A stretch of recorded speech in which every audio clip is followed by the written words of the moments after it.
Welcome back. It is Monday, June 19th, and the MLB. Our two favorite picks are on the way. It's Lawson, joined by Logan. Let's recap yesterday. A 2-0 day. Heck, we will take that. I had the Cardinals plus 2.5 and the over 3.5 in the first five. Sweat free. I think it was a 7-7 final score. And Logan, a great call with the Pirates, plus a half in the first five. You didn't even need the half run. They ended up winning it outright. We certainly will take a 2-0 day. And wouldn't you look at us? Back in our octopus shirts. Now, look, hey, we're not going to mess with the mojo. We went 2-0 with them on. I've never lost a pick with this bad boy on. If I'm going to wear it. I'm wearing it into the ground. So hopefully we can cash out today, have another 2-0 day for you guys. But I do want to remind you guys, our parlay of the day, which we do every Monday, Wednesday, and Friday, is on dimers. The parlays have been a little bit cold, but it does give a couple other leans that Logan and I considered. We're not tracking them as official plays, but if you want to go check it out, I think it's plus 517 odds. It doesn't conflict with any of our picks today, but it was a couple games we looked at and picks we consider just aren't going to roll with. We only want to do two picks. It obviously worked yesterday, so we'll do it again today. Now, Logan, putting you back on the screen. Yesterday, you also cashed your hit streak day one, so maybe that will be in day two. That's in our Dub Club or our COS All-Stars. All those links are down below. But well, I actually know I'm not letting you go first. We switched up the mojo yesterday. We're going to keep to the mojo, and I'm going first today. So let's talk about my play, and I'll give a couple pivots as well. And here's what I'm going to rock with. I'm taking the Royals plus 3.5 in the first five. I'm taking the over 3.5 runs in the first five in the same game. Is minus 116 in the two-leg same game parlay. Now, I'll talk about pivots in a second, but if you have to place this bet, you go to FanDuel. You're going to want to put first five innings tab. You're going to go to some alternate run lines and some alternate totals in there, and boom, you'll be able to combine these two. You should get minus 116. Shouldn't be worse value. Maybe I played up to minus 126 or minus 127 or so. But let's talk about this. If you only have Royals plus 1.5 in the first five, I don't hate that, but obviously I'm getting a lot more cushion here, taking plus 3.5. But I think the Royals got a good chance of not only winning this game, but at least winning the first five, and we'll talk about that in a second. Now, my favorite pivot, if I had to give one, would take the over 4.5 in the first five innings. That's a little juiced, but I think it's a pretty solid, good pick. And we've taken a couple of these, two-leg same-game parlays, and we've hit 3 in a row, so we're going for 4. And like I said, the Octopus shirt has been treating me well. Let's talk about this one, because the first comment that I go into our Discord, I go onto Twitter, and it's Jordan Lyles Day. What do people mean by that? They're probably fading him. And we'll talk about why we're not necessarily fading him today. We're sort of backing him, but not in the more. I mean, Jordan Lyles can stink it up, and we can still cash this bet. But let's talk with Jordan Lyles so far this season, because he hasn't been good. He's going to start for the Royals. At least that's who he's projected to start. 6.89 ERA and a 1.29 whip. Yeah, it leaves a lot to be desired, allowing a 2/377 batting average. He has not been too great this season. Now, you look at his stats, 38th percentile in expected batting average, 16th in K percentage, 13th in whiff rate, and his expected ERA actually is only 5.04. So will some regression come from Mr. Lyles? Maybe it comes today, but like I said, Lyles has not been good this season. I'm not coming out here and saying Jordan Lyles masterclass, he's going to throw no hits. No, that's probably not going to happen. But what Lyles has struggled with is the home run. I mean, you look, allowed 18 home runs and 79 and 2/3 innings pitched. Yeah, that's not great. That's why when he normally starts on Tuesday, you see a lot of people load up their Dinger Tuesday plays with Jordan Lyles. But I'm looking at the weather as of, whenever we're recording this, 7:40 a.m., it's minus 17% for home runs, according to Ballpark Pal. And if you can get the Tigers, a team that's 25th in the MLB in home runs this season, tied with the Royals, to not get a lot of home runs, then you're just asking guys to get a hit parade up on him. And I don't trust the Tigers offense a whole lot to, absolutely rock Jordan Lyles here. And I'm not saying the Tigers won't win. That could probably happen. I mean, Jordan Lyles, we'll talk about in a second. But also, the Tigers offense has been good hitting home runs recently, but I just don't trust them. Maybe is this a 2-week sample size?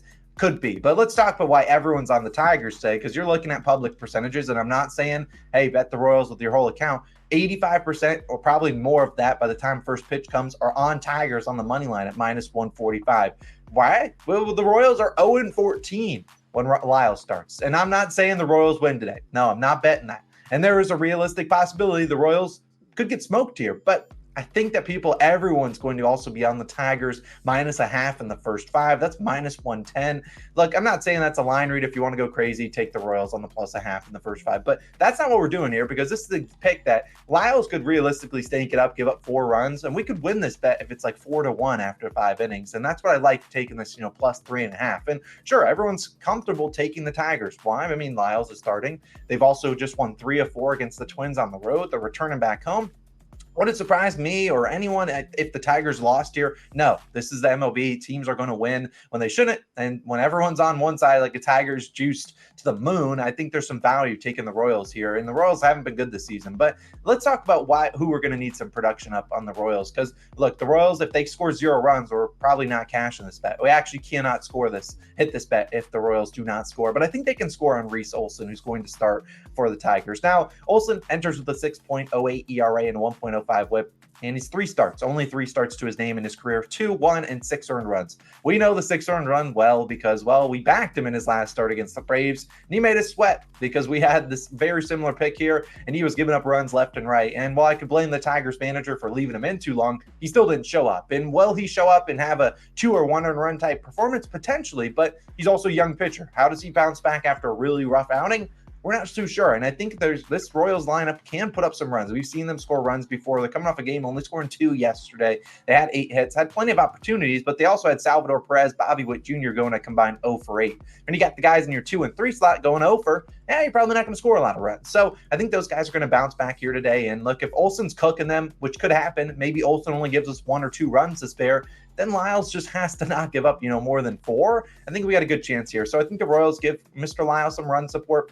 I think we got a good chance of cashing this. We have a lot of different pathways to victory here. Plus 3.5 on the Royals first 5 and taking the over 3.5 in the first 5. Minus 116. I feel like this is, honestly pretty good value given we're getting a team plus 3.5 in the first 5. If Lyles wants to implode and give everyone free money on the Tigers, I'll allow it because I want the public to eat and take the books money. But hopefully we could all win with this one. So that's my favorite pick of the day. But Logan, talk about your hit streak. Get on into it. Yeah, day 2 of the hit streak, it will be live later today. Once I see the lineups, it's a fun little challenge, the $10 to 10K hit streak, not called a ladder. I'll be posting that later today for the Dub Club and the COS All-Stars. So if you are interested in joining that, there will be links in the video description for that. But for my pick today, we finally hit a straight bet yesterday. Hopefully we can make it 2 in a row. And for my pick, I'm taking a full game run line. I'm taking the Marlins plus 1.5. Minus 120 odds on BetMGM is currently your best value. Now, when I woke up this morning, you always have the tough decision of picking between the first 5 run line or full game.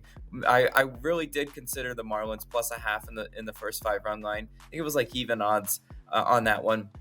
But the reason why I'm not taking that one is sometimes it takes a while for the Marlins bats to heat up. I've seen it before time and time again. Sometimes they're scoreless through like 4 or 5 innings, and then the 6th inning is finally when their offense gets going. And you know what? And it sometimes does work where a team does win the first 5, it doesn't win the full game. Hello, Pittsburgh Pirates. They won that bet for us yesterday, but then fell off hard. But don't look now. The Marlins are on a little 4-game winning streak. I think they have a good chance today to at least be competitive and to keep it within the 1.5 run line. Because, taking the underdog, we do have a little bit of wiggle room in that one. Now, who's starting for the Marlins today? It's Hoeing. Hoeing starts 3.12 ERA and a 1.38 whip. I don't think he's going to go too deep into this game. He's a bullpen guy if you kind of look at what his splits and his game logs have been. But we can talk about the Marlins bullpen real quick. Marlins 16th in bullpen ERA, Toronto 14th in bullpen ERA. Not a huge discrepancy there. So even when Hoeing comes out, I don't think you're going to have some terrible bullpen arms behind him. And he uses the sinker slider primarily. It's important that he at least gives us a chance in this one. I had to go look at how the Blue Jays do versus the slider. And the Blue Jays really actually struggle versus the slider. Several of their better hitters, that's a pitch that they have pretty low batting average on. So I think he can give us a chance. It's hard for me to tell you how long he's going to go. He could go 3-4 innings if he's pitching really, really well. But I don't anticipate him going too deep into this game. I think the Marlins bullpen will be able to have his back in this one and at least hold the Toronto Blue Jays offense down. Now, Toronto only hitting .216 in their last 3 road games. How is that an offense you can trust? Blue Jays are like the textbook definition of good on paper, just not good when you bet them kind of thing. I don't trust the Blue Jays to be able to give Jose Barrios any run support. And speaking of Barrios, he's starting today.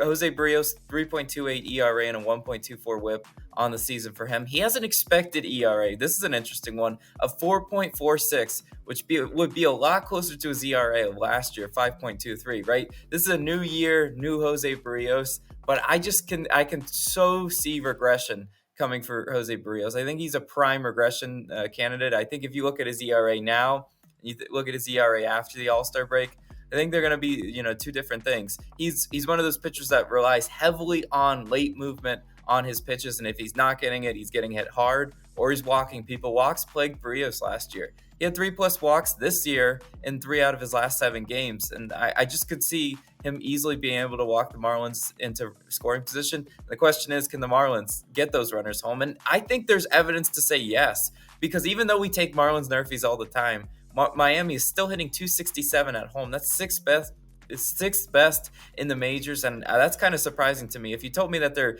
almost top 5 in batting average at home, I would say no, they're not, but they actually are. And I think they can make life difficult for Jose Barrios today. And lastly, Blue Jays are a capable team of scoring 7 one game, as we've seen before, but they have way too many games following that up of 2 or 3 run type outputs. And that's, to me, not going to be enough run support to actually give Jose Barrios enough runs to work with the -1.5 for the Blue Jays. I just think Marlins +1.5. There's several pathways to victory in this one. They can win this one outright, or they can just keep it close. I think the Fish get it done for us today. Austin, I'm feeling good. Maybe we get another 2-0 mini sweep. Hey, we'll take it. Hey, maybe the octopus shirts are the calling that we needed. Hey, we won't complain about it. Really like the Marlins +1.5. You're guaranteed them hitting for 9 innings, and if they don't hit for 9 innings, hey, we'll take that too, because that means they win outright. So I trust them at home. Think they can get it done. Those are our 2 favorite picks of the day. Our parlay of the day with a couple other leans we considered. It's something we're riding for +517 is right below my face. You can click on that. And let's have a 2-0 day, and we'll hopefully turn this into a little bit of a hot streak. But we will see you guys back again tomorrow for some Dinger Tuesday plays and with the regular plays then. Peace.